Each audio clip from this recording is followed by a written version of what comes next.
An analysis of the Eloi and Morlocks in Charles Galton Darwin's Elitist book, The Next Million Years, and H.G. Wells' science fiction classic, The Time Machine.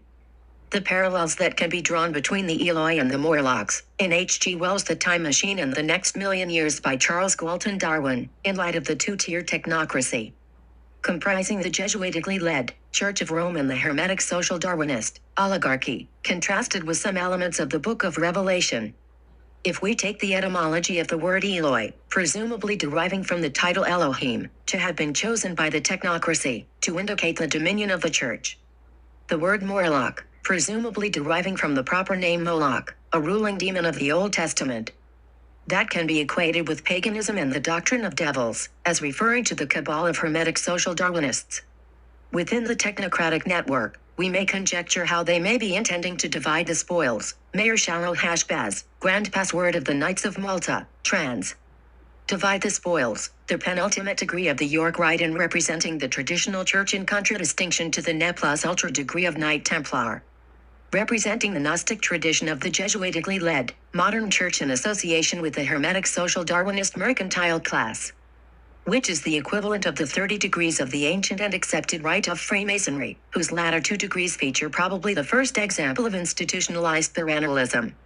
The royal secret. I could elaborate much further on the additional degrees of Freemasonry that have been confined to the irregular and clandestine bodies, that were used as a buffer zone.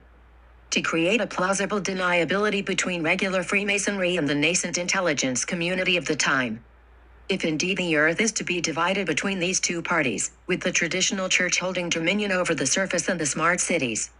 The oligarchical, mercantile class in concert with the Jesuits, holding dominion over the subterranean complexes. This could be indicative of how they intend to achieve their planned Malthusian agenda and the reason they would choose to live underground. A more prosaic interpretation may involve the Morlocks, country wild men, having dominion of the fertile open plains, or some other breakaway civilization, with logistical and military support from their deep underground bases. Whilst the Eloi are confined to the smart cities of the Fourth Industrial Revolution, under the illusion that outside of their sanctuary is nothing but disease and peril. The timeline the Book of Revelation may be inferring that the Church of Rome would initially hold sway, until the time the perennial, globalist religion was established and then no longer needed. It would melt away, following the predictive programming found in much of the science fiction, which itself is a product of the social engineering predictive programming revelation of the method of the technocracy.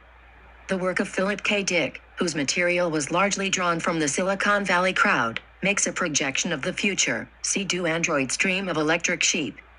Among many more of his stories that invariably share the same universe where the world has been completely toxified after the fallout from World War III.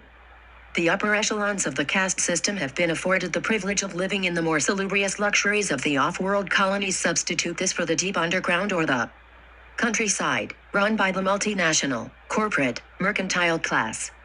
Whereas the less elevated members of society are left to subsist in the smart cities, whose surrounding countryside is so supposedly hazardously toxic. They have to wear lead-lined underwear in an attempt to preserve their fertility.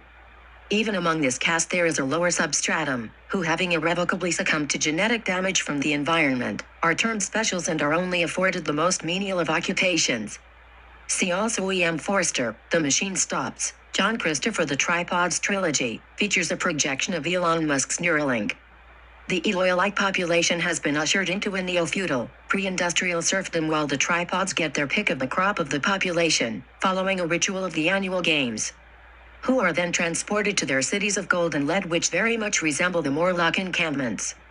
John Christopher pretty much exclusively wrote on the subject of these themes, The Death of Grass that featured a global pandemic, originating in China and the consequent food shortages. Empty World and The Guardians, which was the most relevant to the subject at hand. In that it involves a scenario that covers a post-apocalyptic future that is firmly delineated between an Eloi-Morlock dichotomy of smart cities and the breakaway elites who occupy the countryside.